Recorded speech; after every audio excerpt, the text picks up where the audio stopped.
Welcome once again. The former presidential candidate of the Labour Party in the 2023 general elections, Peter Obi, has faulted President Bola Tinubu's government for imposing cybersecurity levy on Nigerians despite prevailing hardship. Mr. Obi voiced his concerns in a post on X on Wednesday. He added that this is an act of milking a dying economy rather than fostering its recovery and growth, which will further erode what little capital Nigeria still has left after the impact of the devaluation of the naira and high inflation rate. Mr. Obi noted that the Tinubu-led administration implements policies that not only impoverish the citizens, but also make the country's economic environment less competitive, while adding that it was unthinkable to expect suffering citizens to separately fund all activities of the government, while the National Security Advisor, NSA, is turned to a revenue collecting center for the country. Joining us now is Dr. Eunice Salisu Tanko, Chief Spokesperson for the Obi Dati 2023 presidential campaign. Good morning and thank you very much. Welcome to the show. I'd like to find out what your thoughts are regarding the cybersecurity levy. It's garnered a lot of criticism. I'd like to find out exactly what your thoughts are. Is it that it is altogether in itself a terrible policy, or is it that it's wrong timing? Okay, first of all, I read on a tweet just yesterday, a gentleman tweeted and he said this government is a government of taxonomy. Taxonomy. And then he defined it as a government, a taxonomy as a taxation for the against the people, for the benefit of the the benefit of the taxmen, and then interest in the tax people. So in other words, what he's trying to say is that this particular government has concentrated itself in taxing the ordinary person on the streets. That same person that is supposed to care for has been the one that they have been milking on a continuous basis in order to take care of the economy in which they have actually predecessors have kept in shambles. So for what we have seen, this particular levy, constitutionally, it has an issue. Because where you are taking the money to itself does not have a constitutional backing. You are saying that you are taxing the people and then you are giving the money directly to the office of the security advisor. The security advisor's office itself has not been recognized in the Constitution of the Federal Republic of Nigeria. And then you can check it, and in case probably maybe I have erred in my position, you can confirm. So why are you taxing the people and giving it to an unconstitutionally recognized office?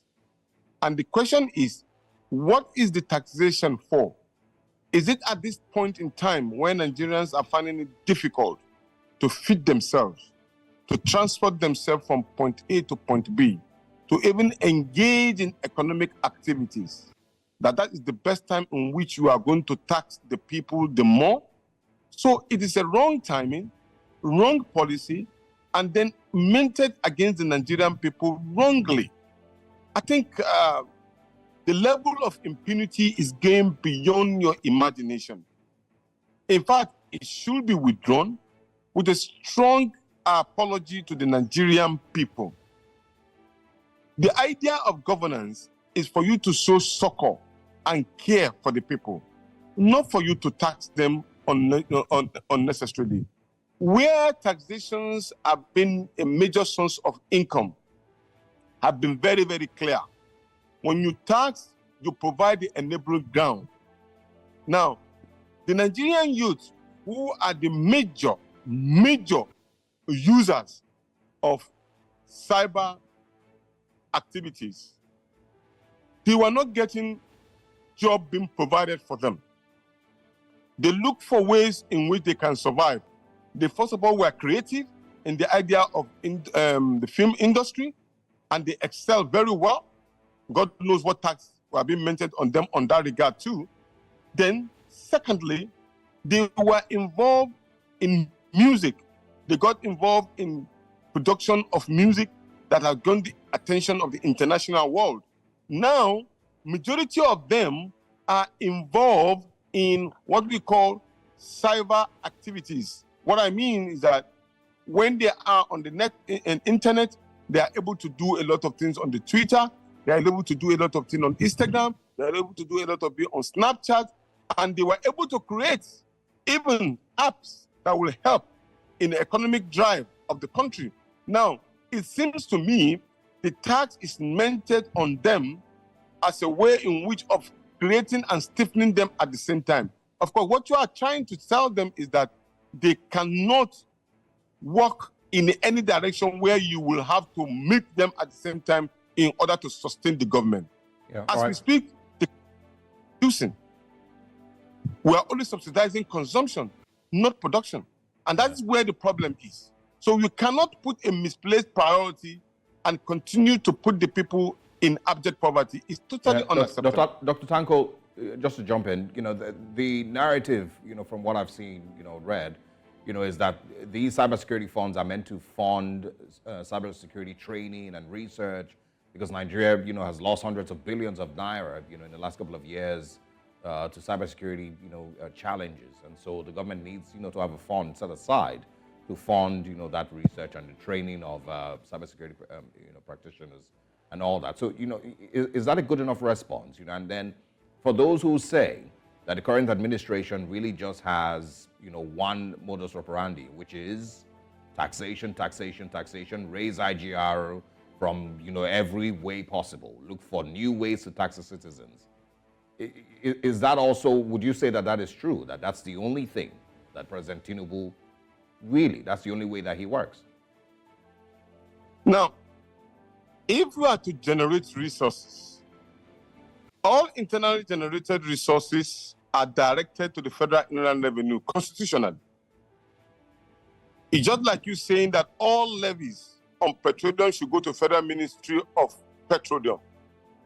All levies on Nigerian agriculture, anything about agriculture should be sent to the Federal Ministry of Agriculture.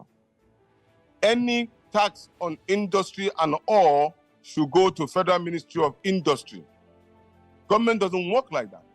Now, you have now taken, and money that's supposed to be, even if you are generating it right, it ought to have gone to the Federal Inland Revenue.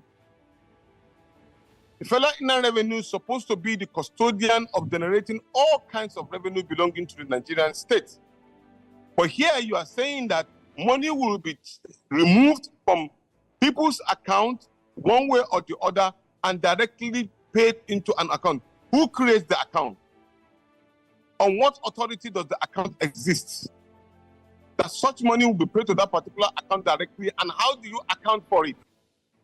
We are in Nigeria, and then people are always be saying that security money is unaccounted for. So meaning that this National Security Advisor can decide to take all of that money and say, I'm challenging a particular security issue, and then nobody can question me.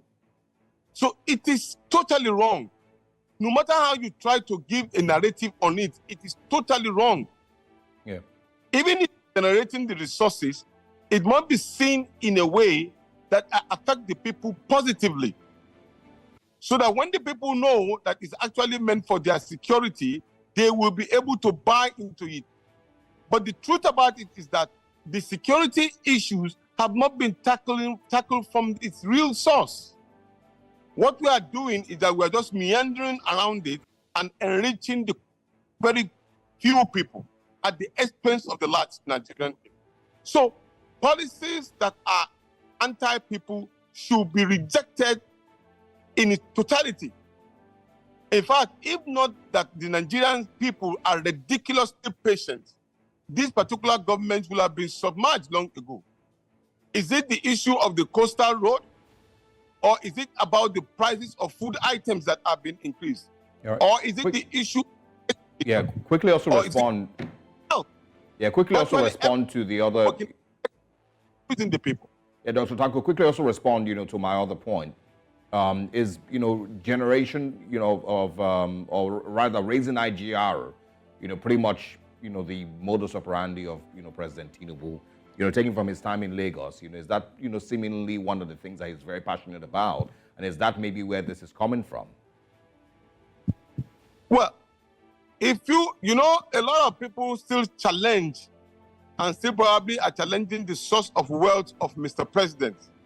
which have been attached to, allegedly so, Alpha Beta, where there was generation of resources that was being made on the people, and then majority of the people have not even seen the resultant of that. For me, if that had been proven beyond reasonable doubt, I would call it a syndicated manipulation and stealing of people's money, especially in Lagos. Some will say it worked, but then it was in the hands of some certain people. I remember the argument when Mr. President and President Olusegun Obasanjo said that they denied Lagos State of certain amount of money, and so therefore they resulted into generating internally generated resources, and then it added value to the people. But still, some people will still argue that Lagos State is not better off considering the humongous money that was generated as at that particular point in time. The businesses that was generated in Lagos State were actually individually driven. It is not by the collective will of Lagos State government that people have such interest and building of Lagos. It is individual. So in this regard, if that is the template that they want to use for the federal government in Nigeria, there will be stiff resistance.